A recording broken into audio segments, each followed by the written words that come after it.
¿Qué pasaría si te digo que todos los coreanos comparten un ancestro en común y que este ancestro es nada más y nada menos que un oso? Sí, sé que podrías tomarme por loco, pero eso no es muy diferente a creer que eres descendiente de un par de humanos desterrados del paraíso por culpa de una serpiente que los engañó y les hizo comer una manzana. En un video anterior ya hablamos un poco sobre la historia de Corea, pero te dejé muy en claro que estaba dejando de lado toda la mitología detrás de la fundación de este país. Mitologías y leyendas que de alguna manera justifican su presencia y desarrollo civilizatorio en el mundo. Y es la razón por la que estamos aquí. Hola, buenas tardes, Nita Nimnida, y hoy vamos a conversar un poco sobre las leyendas y mitos tradicionales más importantes de Corea. Además, para intentar dimensionar un poco su importancia, vamos a procurar establecer comparativas con algunas leyendas y mitos muy tradicionales de los occidentales. Con esto lo que quiero es ayudarte a descubrir que los mitos y leyendas que fundamentan la civilización coreana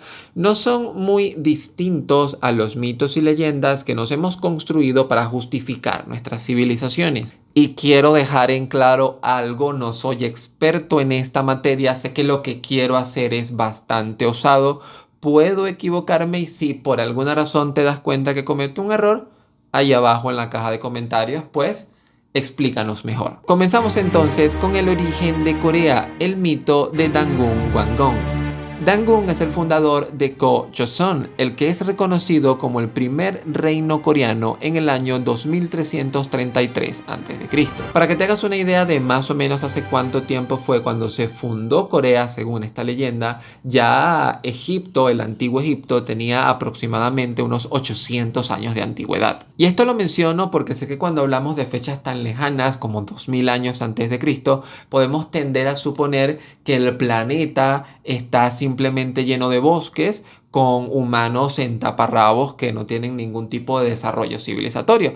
La verdad es que no es así. El mito de Dangun parte de sus padres, o mejor dicho, de su abuelo, el mismísimo dios Hwanin. Se dice que esta divinidad tuvo un hijo, Hwanun, quien queriendo vivir en la tierra baja y haciendo la historia muy resumida, encuentra a un tigre y a un oso que desean ser humanos. Hwanun les pone una prueba y esa prueba la logra superar el oso, más no el tigre, así que él decide cumplir el deseo del oso y la transforma en una hermosa mujer. Una mujer que lleva por nombre Unnyo. Pero a que no adivinas qué. Esta mujer, aunque agradecida por supuesto porque era un oso que logró convertirse en humano, se sentía bastante solitaria en la tierra, así que le pidió a Dios que por favor le diera una pareja. Así que Hwanun, el hijo de Dios, viendo esta oportunidad, decide desposarla y juntos tienen un hijo, Dangun. Y este hijo sería el que daría inicio al reino de Go Joseon, que al mismo tiempo empezaría la historia de Corea. Esta mitología es importante porque bajo esta creencia los coreanos se ven a sí mismos como un pueblo descendiente de una divinidad. Aunque sé que no es lo mismo, esta mezcla de divinidad con un animal recuerda mucho a la mitología de Rómulo y Remo, fundadores del Imperio Romano y que siendo abandonados en el río Tíber, fueron cuidados por una loba y un pájaro carpintero enviados por Marte, el dios de la guerra. De hecho, como este mito es tan importante, quiero hacer un video exclusivo analizando solamente el mito de Dangun, intentando interpretar algunas partes del mito que están basados en la realidad. Realmente no se sacaron esto simplemente de algo ficticio o imaginativo. Hay cosas que ocurrieron en el mundo real. Pasamos ahora a la leyenda de Jinjo y Jongwoo, el Romeo y Julieta de Corea. Y de hecho una pareja que muchos han conocido gracias al K-drama Crash Landing on You, ya que hay un episodio donde justamente se hace referencia a esta pareja comparándola con Romeo y Julieta. Esta es la leyenda de dos enamorados que deciden casarse y obtienen la aprobación del rey.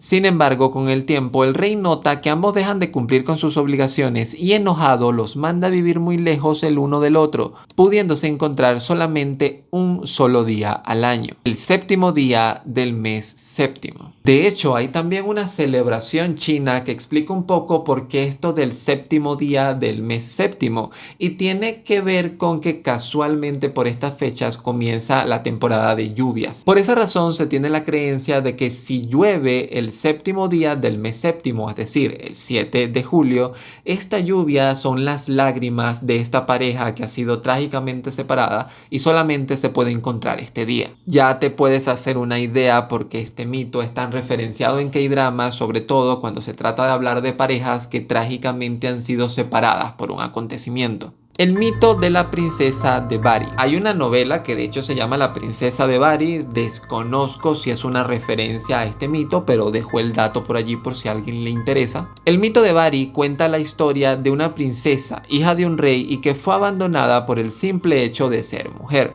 La cosa es que su madre termina enfermando y es Bari quien emprende un viaje a otro mundo para encontrar una forma de salvarla. Esta historia tiene un origen chamánico y me llama particularmente la atención porque es una historia que viene a reivindicar el importante papel de la mujer dentro de la sociedad. Aunque sé que todavía no hemos hablado ni de creencias ni religiones en Corea, lo cierto es que te puedo ir adelantando que el chamanismo, particularmente en Corea del Sur, tiene una fuerte presencia femenina. Pero más allá del chamanismo, el hecho de que esta chica, a pesar de que fue abandonada por sus padres, decide una vez que su madre enferma ayudarla y emprender un viaje muy, pero que muy peligroso, nos deja entrever, leer entre líneas, estos valores del confucianismo y de la piedad filial, el sacrificio por tus padres. Es un mito en el que de hecho valdría la pena profundizar un poco y la verdad es que no encontré un mito similar en Occidente como para poder compararlo, así que si se te ocurre alguno, pues déjalo ahí en comentarios. Y terminamos con el reino de Jumong, fundador del reino de Goryeo. Y es que no podemos terminar este video sin hacer referencia a Goryeo o el antiguo reino de Goryeo. Este rey es como Moisés, que siendo abandonado lideró a todo un pueblo hacia la libertad.